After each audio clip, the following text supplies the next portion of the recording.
Ukraine रूस की विशाल सेना की बराबरी तो नहीं कर सकता, लेकिन रूसी सेना को कमजोर करने के लिए रूस की अर्थव्यवस्था को जरूर कमजोर कर सकता है।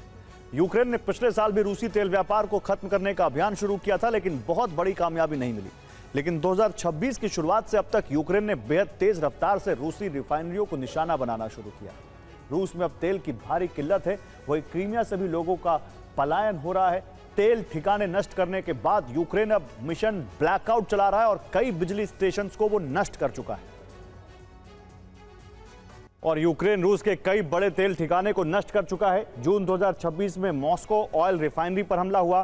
क्रेमलिन से केवल 15 किलोमीटर दूर मौजूद इस रिफाइनरी पर जून के आखिरी हफ्ते में दोबारा हमला हुआ, जिससे मॉस्को का लगभग 40% ईंधन नेटवर्क ठप हो गया। निज़नी नोवगोरोद में लुकोइल की नोर्सी रिफाइनरी को निशाना बनाया गया है। 1 जुलाई की देर रात इस बड़ी रिफाइनरी पर यूक्रेन ने ड्रोन हमला किया। 3 जुलाई से रिफाइनरी बंद है। पर्म क्राई इलाके में मौजूद पर्म रिफाइनरी पर मई के अंत में हुए हमलों के बाद यहां भीषण आग लग गई थी। कई दिनों तक आग पर काबू नहीं पाया जा सका। यूक्रेन रूस के समारा इलाके में मौजूद सिजरान रिफाइनरी को भी बंद करवा चुका है। इस रिफाइनरी की प्राइमरी प्रोसेसिंग यूनिट को मई में ड्रोन ने तबाह कर दिया। सेंट पीटर्सबर्ग ऑयल टर्मिनल को 4 जुलाई को निशाना बनाया गया। यह हमला बाल्टिक सागर के पोर्ट पर हुआ। हमले में नौसेना का तेल भंडार जल गया। यूक्रेन ने अब यारोस्लावल तेल डिपो को फिर टारगेट किया। यह मॉस्को से सिर्फ 250 किलोमीटर दूर है। 28 जून के बाद 6 जुलाई को फिर यहां धमाके हुए और आग लग गई।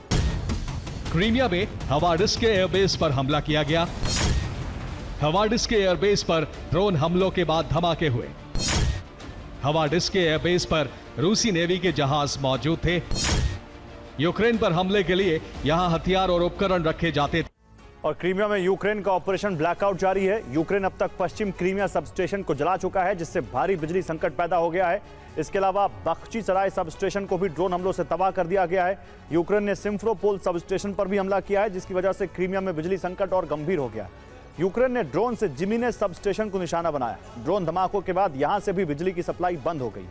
क्रीमिया में बिजली संकट के साथ ही तेल की किल्लत भी है। यूक्रेन ने यहां हमलों की शुरुआत में ही कर्च तेल डिपो को निशाना बनाया था। इसके बाद सिम्फरोपोल तेल डिपो को भी तबाह कर दिया गया। रूस के क्रास्नोदर तेल डिपो पर हमला करके क्रीमिया में तेल सप्लाई को और गंभीर रूप से प्रभावित किया। और ईरान के नए सुप्रीम लीडर मुस्तफा खमनेई ने दुनिया के समंदर पर अब ईरान का कानून लागू करने की पूरी तैयारी कर ली, क्योंकि मुस्तफा खमनेई ने हॉर्मुज पर टोल लगाने का नया पैटर्न अनलॉक कर लिया है। आखिर कौन सा है वो तरीका जो ईरान के लिए नया मास्टर स्ट्रोक साबित होने वाला है? मुस्तफा खमनेई की प्रेशर पॉलिटिक्स अमेरिका को झुका देगी या एक बार फिर पूरे पश्चिम एशिया को जंग की आग में झुलसाएगी? आइए आपको दिखाता हूं इस रिपोर्ट में।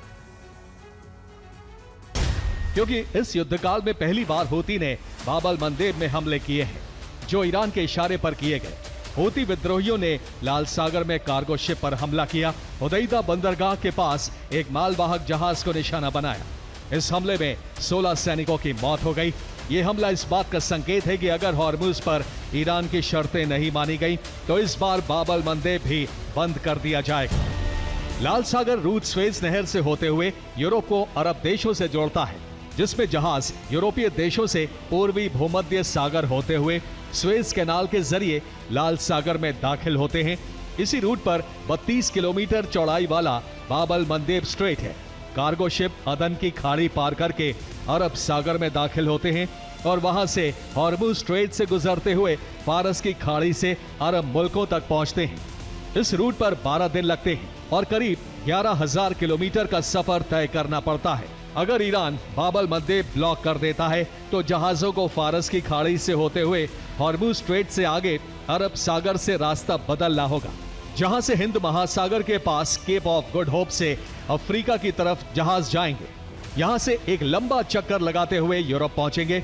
इस रूट पर करीब 21 दिन और करीब 19,000 किलोमीटर का सफर करना पड़ेगा, जो लाल सागर के मुकाबले 9 दिन और करीब 8,000 किलोमीटर ज्यादा होगा। कि अगस्त से उत्पादन बढ़ाया जाएगा।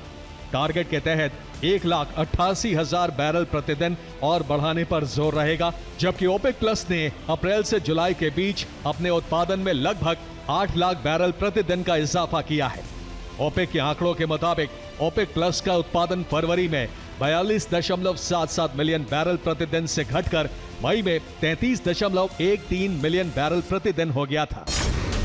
यही वजह है कि ईरान को इस मुद्दे पर घेरने के लिए हॉर्मुज का मामला अंकारा की नेटो समिट में उठाया जाएगा। अमेरिका चाहता है कि एक ग्लोबल कोalition मिलाकर हॉर्मुज को नियंत्रित करे और ईरान को उससे दूर रखे, क्योंकि अगर ऐसा नहीं हुआ तो इस बार ईरान सिर्फ तेल रूट नहीं बल्कि ईरान हूती को एक्टिवेट करके वैश्विक व्यापार का मार्ग स्वेज नहर बंद कर देगा। बाबल मंदेब पर हूती इसी तरह के हमले करेगा जैसे आज किए हैं। उधर किम जोंग उन ने एक बार फिर दक्षिण कोरिया से लेकर अमेरिका तक हड़कंप मचा दिया है। कुछ दिन पहले ही किम ने ऐलान किया था कि नॉर्थ कोरिया की नेवी जल्द ही समुद्र से परमाणु हमला करने में सक्षम होगी। अब किम ने अपने नए युद्धपोत से न्यूक्लियर मिसाइल का टेस्ट कर भी लिया है। युद्धपोत से कई और हथियारों का टेस्ट किया गया। कांगक्वॉन युद्धपोत से क्रूज मिसाइलें भी दागी गई। इलेक्ट्रॉनिक वॉरफेयर सिस्टम का परीक्षण हुआ। कांगक्वॉन का नाम भी बदल दिया गया है। अब किम ने इस युद्धपोत का नाम कांगगॉन रखा है। किम ने एक बार फिर अपनी नेवी को मजबूत करने की बात कही है। एक्सपर्ट्स के मुताबिक पिछले महीने उत्तर कोरिया ने एक अन्य 5000 टन डिस्ट्रॉयर चोय ह्योन को भी नौसेना में शामिल किया था। उत्तर कोरिया समुद्री क्षेत्र में अपनी परमाणु आधारित सैन्य क्षमता तेजी से बढ़ा रहा है। माना जा रहा है कि किम ने वासल सीरीज क्रूज मिसाइलों में परमाणु वॉरहेड लगाया है। और जिस जर्मनी की तकनीक का लोहा पूरी दुनिया मानती है, वो जर्मनी आज कुदरत के आगे बेबस है। जर्मनी में सूरज आग उगल रहा है। देखिए इस रिपोर्ट में कैसे तप रहे जर्मनी में वाटर कैनन संजीवनी बनी। ठंडी जलवायु, ऐतिहासिक रूप से जर्मनी में गर्मी कम पड़ती है, इसलिए जर्मनी के घरों को सर्दी से बचाने के लिए डिजाइन किया जाता है ताकि अंदर की गर्मी बाहर ना निकले।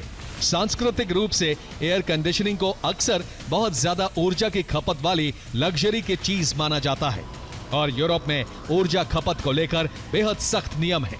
बिजली बेहद महंगी है। जर्मनी में घरों में एसी लगाना बेहद खर्चीला काम है।